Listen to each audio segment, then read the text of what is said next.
10ஆம் வகுப்பு கணிதம் அலகு 4 வடிவியல் அலகு பயிற்சி 4இல் இரண்டாவது கணக்கு பார்க்குறோம். கொடுக்கப்பட்ட படத்தில் ஏபி இணை சிடி இணை EF. AB equal to 6 centimetre, CD equal to X centimetre, EF equal to 4 centimetre, BD equal to 5 centimetre மற்றும் DE equal to Y centimetre எனில் எக்ஸ் மற்றும் ஒய்யின் மதிப்பு காண்க அப்படின்னு கேட்கப்பட்டிருக்கு. வரைபடம் தெளிவாக கொடுத்துருக்குறாங்க. ஏபி சிடி இஎஃப் மூன்றும் இணை கோடுகளாக இருக்குது. இதில் ஏபியின் மதிப்பு 6 சென்டிமீட்டர், சிடி என்பது எக்ஸு, இஎஃப் என்பது 4 சென்டிமீட்டர், பிடியின் மதிப்பு 5 சென்டிமீட்டர், டிஇ ஆனது ஒய். இதுவும் தெளிவாக குறிக்கப்பட்டிருக்கு. இப்போ இந்த வரைபடத்தில் நம்ம ஏபிஇ அப்படிங்கிற முக்கோணம் எடுத்துக்கிறோம். இந்த முக்கோணத்துக்கு வடிவொத்த முக்கோணமாக இருக்கிறது எதுன்னா சிடிஇ அப்படிங்கிற முக்கோணம் வடிவத்த முக்கோணமாக இருக்குது.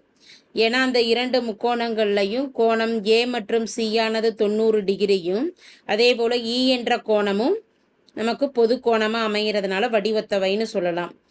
வடிவத்தவையாக இருந்தது அப்படின்னா ஒத்த பக்கங்களின் விகிதங்கள் சமமாக இருக்கும். இந்த நிபந்தனையை பயன்படுத்தி தான் எக்ஸ் மற்றும் ஒய்யின் மதிப்புகளை நம்ம கணக்கிட போகிறோம். படத்திலிருந்து முக்கோணம் இடிசி மற்றும் முக்கோணம் இபிஏயில். இந்த முக்கோணத்தில் எந்த கோணமானது 90 டிகிரி இருக்குது? கோணம் இசி. டி ஈக்குவல் டு கோணம் இஏ, பி ஈக்குவல் டு 90 டிகிரி. அதே போல் பொது கோணமாக அமைகிறது கோணம் ஏஇபி ஈக்குவல் டு கோணம் சிஇடி. இரண்டும் பொது கோணமாக இருக்குது. இரண்டு கோணங்கள் சமமாக இருந்தது அப்படின்னா அந்த முக்கோணத்தை வடிவத்த முக்கோணவைன்னு சொல்லிடலாம் ஏஏ விதிப்படி. முக்கோணம் இடிசி வடிவத்தவை, முக்கோணம் இபிஏ ஏஏ விதிப்படி.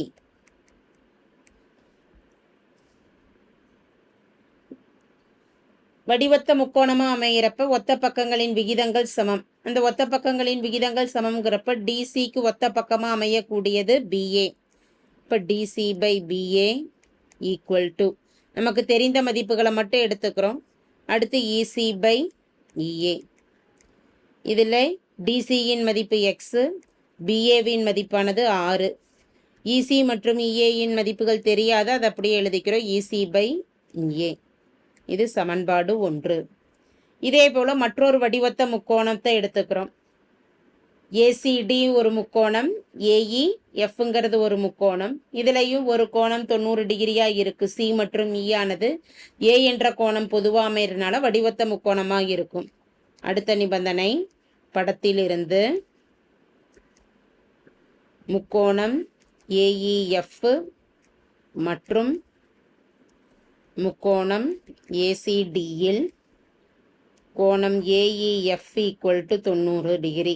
அதே போல் கோணம் ஏசிடி ஈக்குவல் டு 90 டிகிரியாக இருக்குது. கோணம் இஏஎஃப் ஈக்குவல் டு கோணம் சிஏடி பொது கோணம்.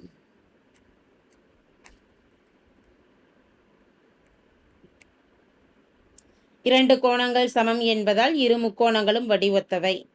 கோணம் ஏஇஎஃப் வடிவத்தவை, கோணம் ஏசி, முக்கோணம் ஏசிடி. என்ன விதிப்படி? ஏஏ விதிப்படி.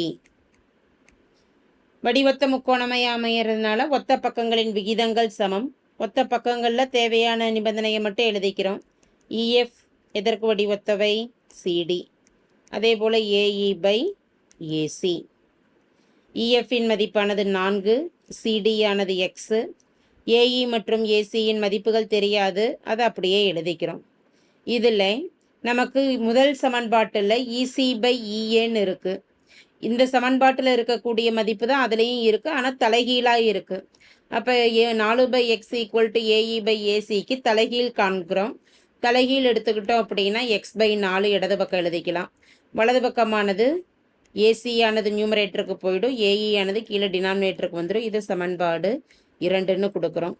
1 மற்றும் 2ல் இரண்டு சமன்பாடுகளையும் கூட்டிக்கிறோம். 1 + 2 x/6 + x/4 ஈக்குவல் டு முதல் சமன்பாட்டில் வலது பக்க மதிப்பானது EC/EA ப்ளஸ் இரண்டாவது சமன்பாட்டில் AC/AE. இதை குறுக்கு பெருக்கம் பண்ணிக்கலாம். அப்படி குறுக்கு பெருக்கம் பண்ணுறப்ப டினாமினேட்டர் 6ஐயும் 4ஐயும் பெருக்கிக்கிட்டோம் அப்படின்னா 24 4 பெருக்கல் x 4x ப்ளஸ் 6 பெருக்கல் x 6x equal to EAE அப்படின்னு டினாமினேட்டரில் பொதுவாக இருக்கிறதுனால நியூமரேட்டர் மதிப்புகளை கூட்டிக்கிறோம். EC ப்ளஸ் AC/EA அல்லது AEன்னு எழுதிக்கலாம். 4x plus 6x 10x/24 equal to இரண்டுலையும் C ஆனது பொதுவாக இருக்குது. ஸோ C ஆனது பொதுவாக இருக்குது அப்படிங்கிறப்ப EA/AEன்னு எழுதிக்கலாம். ரெண்டும் கேன்சல் ஆகிறப்ப மதிப்பு 1. 10x/24 equal to 1. அப்போ x ஈக்குவல் டு 1 பெருக்கல் 10/24 ஆனது வலது பக்கம் போகிறப்ப 24/10ன்னு வந்துடும். அப்போ x ஈக்குவல் டு 24/10. I 2 10 12 2 24. நம்ம x ஈக்குவல் டு 12/5 சென்டிமீட்டர். ஒய்யின் மதிப்பு கணக்கிடணும். x கணக்கிட்டாச்சு. ஒய்யின் மதிப்பு கணக்கிடுவதற்கு இந்த இரண்டு வடிவத்த முக்கோணங்களில் ஏதாவது ஒரு முக்கோணத்தை எடுத்துக்கிட்டு ஒய்யின் மதிப்பை கணக்கிடுறோம். முதல் நிபந்தனை முக்கோணம் EDC வடிவத்தவை முக்கோணம் EBA இந்த வடிவத்த முக்கோணத்தை எடுத்துக்கிறோம். ஒத்த பக்கங்களின் விகிதங்கள் சமம் என்ற நிபந்தனையை பயன்படுத்தி நிபந்தனை எழுதிக்கிறோம். ED/EB equal to DC/BA equal to EC/EA. மதிப்புகள் ஒன்னொன்னையும் பிரதியிடலாம். இந்த இடத்துல EDயின் மதிப்பானது Y. ED அப்படியே எழுதிக்கிறோம். ED. EB என்பதை எப்படி எழுதிக்கிறோம்? BD + Dன்னு பிரிக்கலாம். BD + Dன்னு இதை பிரிச்சுக்கிறோம். அதே போல் DC/BA DC/BAவை அப்படியே எழுதிக்கிறோம். ஏதாவது இரண்டை மட்டும் நம்ம சமப்படுத்திக்கிட்டோம்னா போதும். அப்போ EDயின் மதிப்பானது Y/BD என்பது 5 ப்ளஸ் DEக்கு பதிலாக ஒய்ன்னு கொடுத்துட்றோம். DCயின் மதிப்பானது X, BAயின் மதிப்பானது 6. இதில் எக்ஸின் மதிப்பை பிரதியிடலாம். Y/5 plus Y. எக்ஸின் மதிப்பானது 12/5/6. சுருக்கலாம். 1 6 6 2 6 12. Y/5 plus Y equal to 2/5 மீதி இருக்குது. குறுக்கு பெருக்கம் பண்ணிக்கலாம். 5 ஒய்யாலையும் 2ஆல் 5 ப்ளஸ் ஒய்யையும் பெருக்கிக்கிட்டோம் அப்படின்னா இடது பக்கம் 5y, வலது பக்கம் 2 பெருக்கல் 5 10 ப்ளஸ் ஒய் பெருக்கல் 2 அப்படிங்கிறப்ப 2y. ஒய்யை இடது பக்கமும் மாறிலி மதிப்பை வலது பக்கமும் கொடுத்துக்கிட்டோம் அப்படின்னா 5y ப்ளஸ் 2y இடது பக்கம் வரப்போ -2y ஈக்குவல் டு 10. 5y - 2yயின் மதிப்பு 3y equal to 10. Y equal to மதிப்பானது 10/3 சென்டிமீட்டர்னு கிடச்சிருக்குது. கணக்கிட வேண்டியது எக்ஸ் மற்றும் ஒய்யின் மதிப்புகள் தான். therefore x equal to 12/5 centimetre மற்றும் y ஈக்குவல் டு 10/3 சென்டிமீட்டர் ஆகும். தேங்க்யூ.